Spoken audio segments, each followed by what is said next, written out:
The revelation was earth-shattering, Jan having discovered her best friend, the one she regularly visited several nights a week, a registered nurse at Share Medical Center, admitted to appropriating Demerol from the med room for her personal recreational use.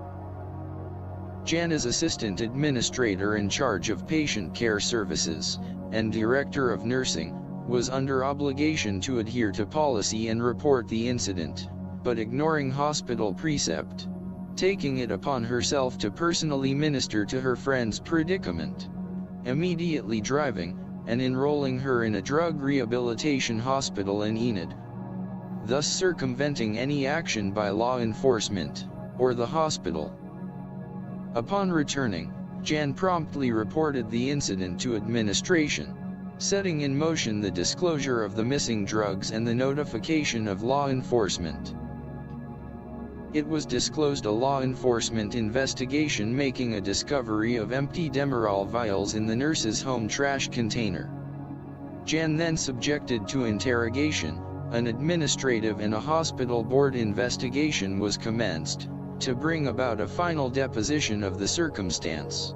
Jan's initial action and her flagrant disregard of hospital protocol, preventing the arrest of her nurse friend. The concurrent criminal investigation proceeding, giving suspect by some members of the governing commission. Although disregarding all proprietary, and ignoring the rules of protocol for reporting the incident, when questioned, she remained firm in her commitment of action taken for the nurse. The recently contracted CEO of Share Medical Center, Barbara Ostman, disclosing the hospital's posture, concurrence with the board of directors. Jan would be excised from her position as assistant administrator of nursing services and relegated to the status of floor nurse to await further disposition. Jan immediately seeking legal representation, approaching an attorney in Enid, Phyllis Walta, inquiring about a possible lawsuit against Share Medical Center for their actions. The attorney agreeing to file the suit, advising Jan, it would be in her best interest to remain employed as a floor nurse at the medical center through the litigation process, which might endure for 6 months or more. Gary, finding his wife displaying an ever-increasing acrimonious attitude, consumed with her lawsuit. The couple's only occasion for any joint activity was church, and even then her attendance was sporadic. Gary, believing her esoteric disposition was the result of the hospital decision to relegate her from an esteem administration position to a subordinate floor nurse, her self-esteem suffering and her propriety now publicly questioned. Gary, becoming very much aware Jan and his marriage was continuing on a downward spiral, Jan taking the initiative, suggesting a separation.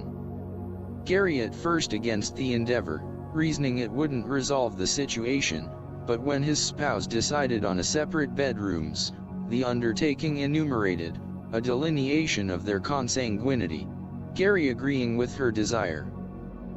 Jan acceding to a separation, procuring a residency in the Aspen Apartments on Alvis 6th Street. A continuation of Highway 281, the south entrance byway into the city. The apartment accommodation less than 1/3 of a mile from the entrance to the medical center. Gary, noticing Jan's car parked at the complex, stopping to visit, finding her in good spirit, painting the apartment and remarking, for her painting effort she would receive a month of free rental. Gary mentioning, he was looking for a place, but in Kiowa.